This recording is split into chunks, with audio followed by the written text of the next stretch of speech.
சில வேளைகளில் லிபரல் கட்சி பெரும்பான்மை 172 என்ற இலக்கை அடைவதற்கான வாய்ப்பு இருக்கிறது. 20 வருடங்களாக தக்கமைத்து வைத்துக் கொண்டு அந்த தொகுதியை இழந்திருப்பது என்பது ஒரு எதிர்பார்க்கப்பட்ட விடயம் அல்ல என்றுதான் நான் கருதுகிறேன்.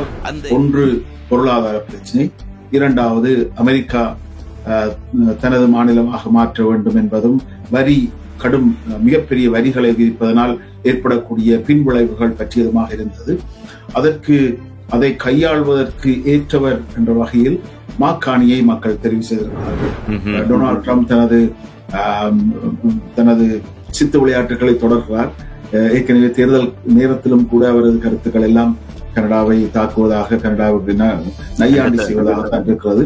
அதனால் இந்த ஆட்சி என்பது மிக சவால் மிகுந்த ஆட்சி.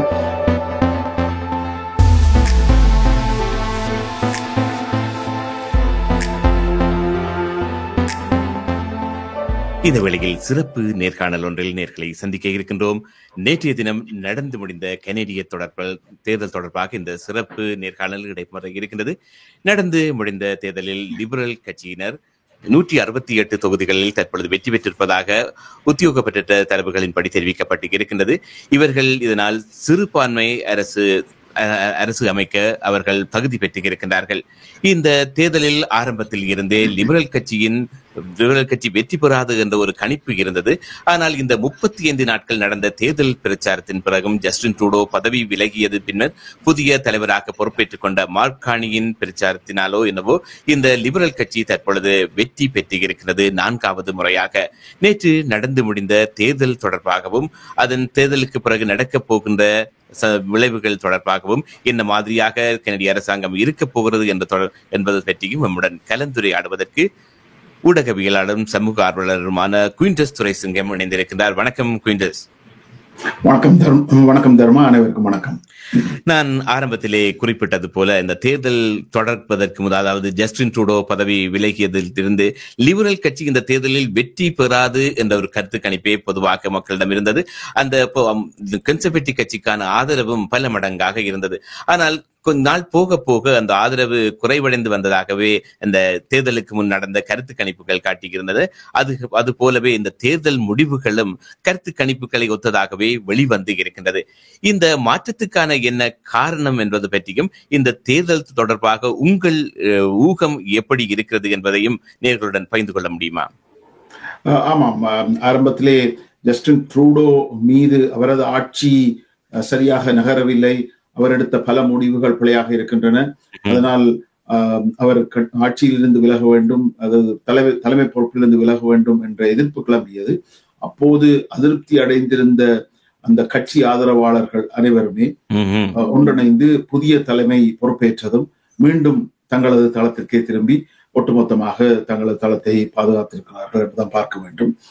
லிபரல் கட்சி ஏற்கனவே 3 தடவைகள் ஆட்சியில் இருந்தது, 2 தடவைகள் சிறுபான்மை ஆட்சியோடு காய் நகர்த்தியது.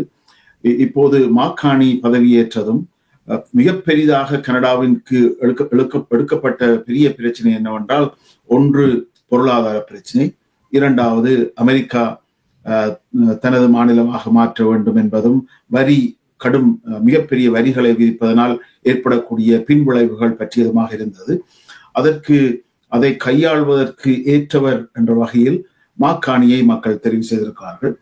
அவர் மீது மிகுந்த பற்று வைத்திருக்கிறார்கள், அதாவது நம்பிக்கை வைத்திருக்கிறார்கள் என்று சொல்ல வேண்டும். அந்த நம்பிக்கையை அவர் காப்பாற்றுவாரா என்பதை பொறுத்திருந்து பார்க்க வேண்டும். ஏனென்றால் அவர் ஒரு அனுபவம் பெற்ற அரசியல்வாதி அல்ல, ஆனால் அனுபவம் மிக்க ஒரு பொருளாதார நிபுணர். அதனால் தற்போது இருக்கின்ற சூழ்நிலைக்கு அவர் பொருத்தமாக இருப்பார் என்ற மக்கள் நம்பிக்கை வெற்றி பெறுமா என்பதை பொறுத்திருந்துதான் பார்க்க வேண்டும். இந்த தேர்தலை பொறுத்தவரையில் இந்த தேர்தல் கனடிய மக்களால் மட்டுமல்ல உலக அரங்கிலும் பொதுவாகவே அரசியல் அவதானிகளால் உன்னிப்பாக அவதானிக்கப்பட்ட ஒரு தேர்தலாக இருக்கிறது. இந்த தேர்தலில் கனடிய மக்கள் அதிக அளவில் வாக்களித்திருந்தார்கள். இந்த முதல் கட்ட வாக்களிப்பிலேயே மக்கள் 7 மில்லியனுக்கும் மேற்பட்ட மக்கள் வாக்களித்திருந்தார்கள். நேற்றைய தினமும் அதிகமான மக்கள் வாக்களித்திருந்தார்கள். இந்த தேர்தலில் வாக்களித்ததன் மூலம் இந்த மக்களின் எதிர்பார்ப்பும் அதிகமாக இருந்தது என்பதைத்தான் நாங்கள் எதிர்பார்க்க வேண்டும். அதுபோல நீங்கள் சொன்னது போல் இந்த மாக்காணி லிபரல் அரசாங்கம் பதவிக்கு வருகின்ற பொழுது இந்த அரசாங்கம் பல சவால்களை சந்திக்க இருக்கின்றது. பொதுவாகவே ஒரு பெரும்பான்மை அரசாங்கமாக இருந்தால் இந்த சவால்களை செய்வதற்குரிய இலகுவாக இருக்கும். ஏனென்று சொன்னால் ஒரு தீர்மானத்தை எடுத்தால் பாராளுமன்றத்தில் நிறைவேற்றக்கூடிய அந்த வல்லமை அந்த பெரும்பான்மை அரசாங்கத்துக்கு இருக்கும். இது ஒரு சிறுபான்மை அரசாக அமைய இருக்கின்றதால் மாக்காணி பிரதமராக வரப்போகின்ற மாக்காணிக்கும் பல சவால்கள் இருக்கின்றன. இந்த சவால்களுக்கு மத்தியில் இந்த நீங்கள் சொன்னது போல் இந்த மக்களின் எதிர்பார்ப்பான பொருளாதார வளர்ச்சி மற்றது அமெரிக்காவின் கூடுதலான வரி விதிப்பில் இருந்து எப்படி இந்த அரசாங்கத்தை இவர் கொண்டு போக போகின்றார் என்று நீங்கள் நினைக்கின்றீர்கள்? நீங்கள் கேட்ட கேள்வி நல்ல கேள்வி. அதாவது இது ஓரளவுக்கு இந்த தேர்தல் களம் என்பது வலதுசாரி இடதுசாரி போர் என்ற வகையில் மாறியது. இரு கட்சிகளுக்கு இடையிலான யுத்தம் என்று பார்க்கப்பட்டது. அதிலே கன்சர்வேட்டிவ் வெற்றி வருவார்களா லிபரல் வெற்றி வருவார்களா என்பது வேறு பிரச்சனைகள் அன்றி கட்சி சார்பாகவும் மிகப்பெரிய மோதலாக வெடித்தது. அதனால் இறுதி நேர யுத்தம் மிக கடுமையான யுத்தமாக இருந்திருக்கிறது. இரு கட்சிகளுமே ஒரு விதத்தில் வெற்றி பெற்றவையாக பார்க்க வேண்டும். ஏனென்றால் கன்சர்வேட்டிவ் கட்சியை பொறுத்த மட்டில் 119 ஆசனங்களில் இருந்து இப்போது 144 145 ஆசனங்களாக உயர்ந்திருக்கிறது. கிட்டத்தட்ட 2 டசன் ஆசனங்களை அதிகரித்திருக்கிறது. லிபரல் கட்சியை பொறுத்த மட்டிலும் அவர்கள் ஏற்கனவே சிறுபான்மை ஆட்சியில் தான் இருந்தார்கள். அவர்கள் அதை தக்க வைத்திருப்பது என்பது 4வது தடவை என்பது மிகப்பெரிய ஒரு வெற்றியாக பார்க்க வேண்டும்.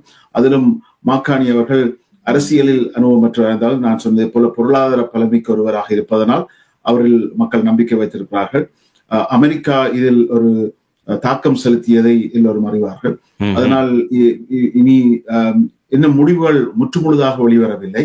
அதனால் காலை 3 மணியோடு அனைத்து எண்ணிக்கைகளும் நிறுத்தப்பட்டிருக்கின்றன. மேலும் தொடரும் பொழுது சில வேளைகளில் இந்த இலக்கங்களில் மாற்றம் வரலாம்.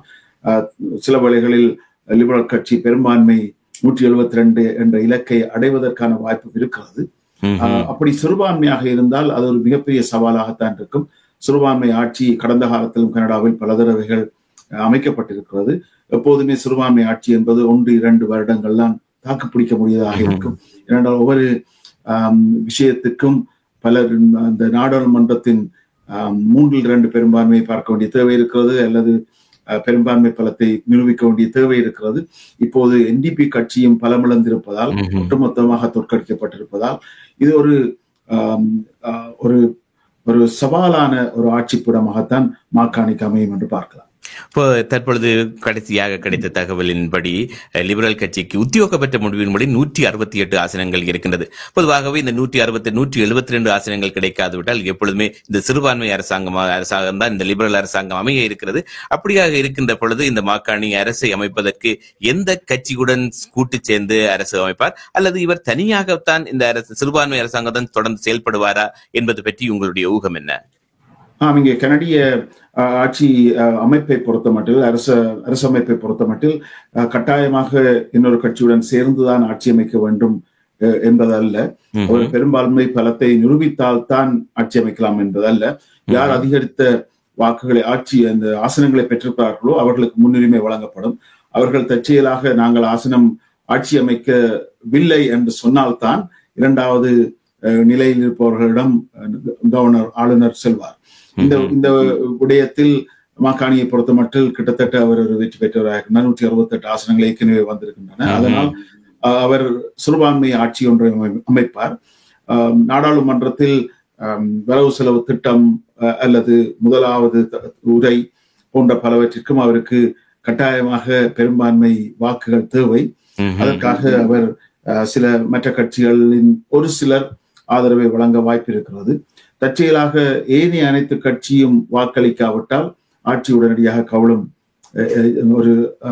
ஒரு நிலைமையும் இருக்கிறது. ஆனால் பொதுவாக NDP கட்சி அல்லது கூட சிலர் அதற்கு ஆதரவு வழங்கி அதை காப்பாற்றுவதற்கான வாய்ப்புகள் இருப்பதாகத்தான் நான் பார்க்கிறேன். பொதுவாகவே ஏற்கனவே இந்த தேர்தல் முடிவுகளின்படி 2 அந்த பிரதான கட்சிகள் NDP கட்சி கன்சர்வேட்டிவ் கட்சியின் தலைவர்கள் போட்டியிட்ட தொகுதிகளில் பதவியை இழந்திருக்கிறார்கள். அதிலும் NDP கட்சி தலைவர் ஜக்மீத் சிங் தான் அந்த கட்சி புதிய தலைவரை தேர்ந்தெடுத்தவுடன் தான் அந்த கட்சியின் பொறுப்பில் இருந்து விலகுவதாக அறிவித்திருக்கின்றார். 2 கட்சி தலைவர்களுமே தாம் போட்டியிட்ட தொகுதிகளும் அதிலும் பொலியா 20 வருடங்களாக தக்கமைத்து வைத்துக் கொண்டு அந்த தொகுதியை இழந்திருப்பது என்பது ஒரு எதிர்பார்க்கப்பட்ட விடயம் அல்ல என்றுதான் நான் கருதுகிறேன். அந்த இவர்கள் இருவருடைய அந்த தோல்விக்கு என்ன காரணம் இருக்கலாம் என்று நீங்கள் நினைக்கிறீர்கள்? இருவருக்கும் ஒவ்வொரு காரணங்கள். இப்போ ஜக்மீத் சிங்கை பொறுத்த மட்டில் மக்கள் எப்படி பார்த்தார்கள் என்றால், அவர் ஆட்சியில் இருக்கும் காலத்தில் எல்லாம் லிபரல் கட்சிக்கு ஆதரவு முண்டு கொடுத்து கொண்டிருந்த ஒருவராக பார்க்கப்பட்டு, அவர் ஆட்சியை இழந்த பின்னர் தேர்தல் வந்ததும் லிபரலுக்கு போட வேண்டாம், அப்போ 2-3 வருடங்களாக நீங்களே லிபரலுக்கு முழு 100% ஆதரவை கொடுத்து ஒப்பந்தமும் செய்து கொண்டு இருந்து விட்டு தேர்தல் வந்ததும் லிபரலுக்கு போட்டு விடாதீர்கள், எனக்கு தான் போடுங்கள் என்றால் நீங்கள் கொடுத்த ஆதரவு கொடுக்க மட்டுக்கும் ஓகே, அப்படித்தான் மக்கள் பார்த்தார்கள். அதனால் ஒட்டுமொத்தமாக NDP-யை புறக்கணித்தார்கள். அதனால் NDP மிகப்பெரிய பலத்தை இழந்து கட்சி தகமையையும் இழந்திருக்கிறது. பார்ட்டி ஸ்டேட்டஸை இழக்கும் பொழுது அது மிகப்பெரிய ஒரு சவாலாக வரும். கட்சி அந்தஸ்து இழந்தால் நாடாளுமன்றத்தில் பேசுவதற்கான வாய்ப்புகள் மிக அதிக அளவில் கிடைக்காது. அதை விட பல்வேறு சலுகைகள், நாடாளுமன்ற ஒரு கட்சிக்கான சலுகைகள் அனைத்தும் இல்லாமல் போகும். அதனால் இது ஒரு மிகப்பெரிய சவாலாக இருக்கிறது. அவர் பதவியில் இருப்பதால் இனி NDP ஒரு புதிய தலைமையை தெரிவு செய்வதற்கான தேர்தல் வைக்க வேண்டும். அதில் இருந்த ஒரு புதிய தலைவர் வந்து மீண்டும் கட்சியை கட்டியெழுப்ப வேண்டும். இது ஒரு மிகப்பெரிய சவாலாகத்தான் இருக்க போகிறது NDP-யை பொறுத்த மட்டும். மற்ற பக்கத்தில் நீங்கள் கேட்ட கன்சர்வேட்டிவ் கட்சியின் தலைமை என்று பார்த்தால், கன்சர்வேட்டிவ் கட்சியை பொறுத்த மட்டில் ஒரு மிகப்பெரிய வெற்றியை பெற்றிருப்பதாகத்தான் பார்க்கிறேன். மிக பலமான ஒரு எதிர்கட்சியாக 144 ஆசனங்கள், சிலவழிலே 145, 6, 7 மாற்றம் வரலாம். அப்படியான ஒரு பலமான ஒரு எதிர்கட்சியாக வருகின்ற சூழ்நிலையில் பியர் பொலிவியர் தோற்றிருப்பது துரதிருஷ்டவசமானதாக இருந்தாலும் அந்த கட்சி பலமானதாக இருப்பதனால் அவர் இன்னும் ஒரு பை எலெக்ஷன் ஊடாக அவர் நாடாளுமன்றத்திற்கு நுழைவதற்கு இலகுவான வாய்ப்புகள் இருக்கு. உடனடியாக அவர் நாடாளுமன்றத்திற்கு நுழைய முடியாது என்பது சவால் தான். என்ற எதிர்கட்சி வரிசையில் இருந்து அவர் எதிர்ப்புகளை தெரிவிக்க முடியாவிட்டாலும் இன்னும் ஒரு தேர்தல் மூடாக அவர் உள்ளே வரலாம். அதிலே முக்கியமானது என்னவென்றால், இந்த தேர்தல் முறைமை தவறு என்று குரல் எழுப்புகின்ற இந்த அமைப்புகள் கனடாவில் இருக்கின்றன. அவையெல்லாம் சேர்ந்து 2 தலைமைகளையும் குறிவைத்திருந்தன. அவர்கள் மூலமாக இந்த தேர்தலில் மாற்றம் கொண்டு வர வேண்டும் என்று. அதிலே பியர் பொலிவியருடைய தொகுதியிலே 91 வாக்காளர்கள் தேர்தலில் போட்டியிட்டார்கள். அதற்கான நோக்கம் என்னவென்று சொன்னால், நீண்ட பட்டியலை உருவாக்கி இந்த தேர்தல் எண்ணிக்கை என்பது நாள் கணக்கில் எழுபட வேண்டும், அதனூடாக அவர்கள் அந்த துன்பத்தை உணர வேண்டும் என்பதுதான். அதை 2 தலைவருக்கும் குறிவைத்தாலும் கூட மாக்காணி தனது தேர்தல் தொகுதியை இறுதி வரை அறிவிக்காததால் அவர்களுக்கு இலகுவாக அந்த வாக்காளர்களை போடுவதற்கு வாய்ப்பில்லாமல் போனது. அவர்கள் அதற்காக வருத்தம் கூட தெரிவித்திருந்தார்கள். ஆனால் அது மாக்காணிக்கு வாய்ப்பாக மட்டும் சொல்ல முடியாது. மாக்காணி மிகப்பெரிய வெற்றியை சம்பாதித்திருக்கின்றார். ஆனால் அவர்கள் குறிவைத்தது 2 தலைவர்களையும். ஆனால் அதிலே ஒட்டுமொத்தமாக பாதிக்கப்பட்டது பியர் பொலிவியர். இருந்தாலும் அவர் மீண்டும் நாடாளுமன்றம் வந்து எதிர்கட்சி வரிசையிலே அமர்வார். அதுக்கான சமிக்கைகளை கொடுத்திருக்கிறார். இந்த தேர்தலுக்கு பின்னதான ஆட்சி அமைப்பு என்பது மிக சவால் மீந்த ஒன்றாக இருக்க போகிறது. டொனால்ட் ட்ரம்ப் தனது சித்து விளையாட்டுகளை தொடர்கிறார். ஏற்கனவே தேர்தல் நேரத்திலும் கூட அவரது கருத்துக்கள் எல்லாம் கனடாவை தாக்குவதாக, கனடாவுக்கு நையாண்டி செய்வதாகத்தான் இருக்கிறது. அதனால் இந்த ஆட்சி என்பது மிக சவால் மிகுந்த ஆட்சி. அதிலே எதிர்கட்சியும் ஓரளவுக்கு கனடாவின் பலத்திற்காக ஆதரவு கொடுத்து கனடாவை வளர்த்தெடுக்க வேண்டிய ஒரு தேவை இருக்கிறது. எப்படி செல்கிறது என்று பார்க்கலாம். சரி, நன்றி. இந்த நேரத்தில் இணைந்து கொண்டதற்கு. பொதுவாகவே இந்த அரசியல் மாற்றம் வருகின்ற பொழுது நல்லதொரு மாற்றமாக வரும் என்றுதான் எங்களுடைய மக்களும் இருப்பார்கள். கனேடிய மக்களின் எதிர்பார்ப்பும் அதுதான். கனடா மீண்டும் பொருளாதாரத்திலிருந்து மீழ்ச்சி அடைய வேண்டும், இந்த அமெரிக்க வரி விதிப்பு போன்ற பல தடைகள் இருந்து மீள வர வேண்டும் என்பதும் எங்களுடைய எல்லோருடைய ஆசையாகவும் இருக்கின்றது. பொறுத்திருந்து பார்ப்போம் என்ன நடக்கின்றது என்று வரும் காலங்களில் தொடர்ந்து பேசிக்கொள்ளலாம். நன்றி குயின்டஸ், இணைந்து கொண்டதற்கு. மீண்டும் சந்திப்போம். நன்றி தர்மா, அனைவருக்கும் நன்றி. சிஎம்ஆர் யூடியூப் சேனலில் இணைந்திருக்கும் நேர்கள் அனைவருக்கும் எமது நன்றி. காமெண்ட்ஸ் பகுதியில் உங்கள் கருத்துக்களை தெரிவிக்க தவறாதீர்கள்.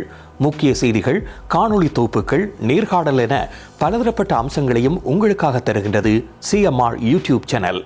சிஎம்ஆர் என்று சர்ச் செய்து எமது யூடியூப் சேனலை சப்ஸ்கிரைப் பண்ணுங்கள். உங்கள் உற்றார் உறவினர் நண்பர்களோடும் இந்த காணொளி தொகுப்புகளை பகிர்ந்து கொள்ளுங்கள்.